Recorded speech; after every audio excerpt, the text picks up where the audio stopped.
یہ اس وقت کی بات ہے جب بلاہر جنات کو رات تک محدود کر دیا گیا۔ اس وقت یہ پرندہ یعنی مرغ آسمان میں عقاب کی طرح اڑا کرتا تھا۔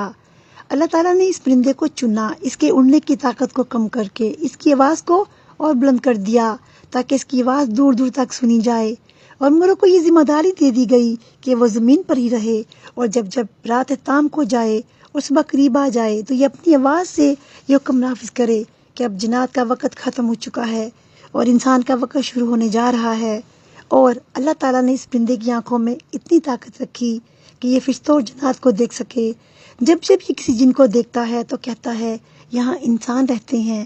اس کے بعد حضرت علی رضی اللہ تعالیٰ عنہ نے فرمایا، اے انسان، یاد رکھنا جب کسی انسان پر جن کا سایہ ہو تو اس کے قریب کر کے اس کی آواز سنایا کرو۔ اس پرندے کی آواز میں اللہ تعالیٰ نے اتنی طاقت رکھی ہے کہ جب جنات اس کو سنتے ہیں تو لرزنے لگتے ہیں، تڑپنے لگتے ہیں۔ یہ وہ حقیقتیں ہیں دوستو جس کی وجہ سے بزرگ اس پرندے کو گھر میں پالنے کی ترکین دکھائی دیے گئے ہیں۔ اس پرندے کا یہ مقام عطا کیا گیا ہے، ایک طرف تو یہ غذائی ضرورت کو پورا کرنے کا اہم ذریعہ ہے، تو دوسری طرف اسیب سے بچاؤ کا علاج بھی۔ نبی کریم صلی اللہ علیہ وسلم نے ارشاد فرمایا کہ جب مرغ کی آواز سنو تو اللہ سے فضل کا سوال کرو، کیونکہ مرغ فرشتے کو دیکھ کر اذان دیتا ہے، اور گدھے کی آواز سنو تو شیطان سے اللہ کی پناہ مانگو، کیونکہ گدھا شیطان کو دیکھ کر آواز نکالتا ہے۔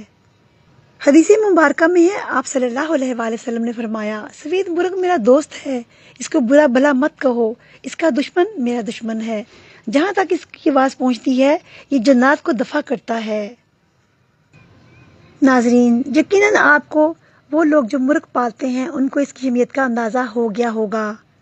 یہاں پر میں ایک بات اور کہنا چاہوں گی، جو لوگ حضرات لڑائی کی غرض سے اس پرندے کو پالتے ہیں وہ لوگ اس بات کو ذہن میں رکھیں کہ اللہ کے نبی نے اس کے بارے میں کیا ارشاد فرمایا ہے، اس لیے اس پرندے کو اذیت دینا بھی جرم ہے۔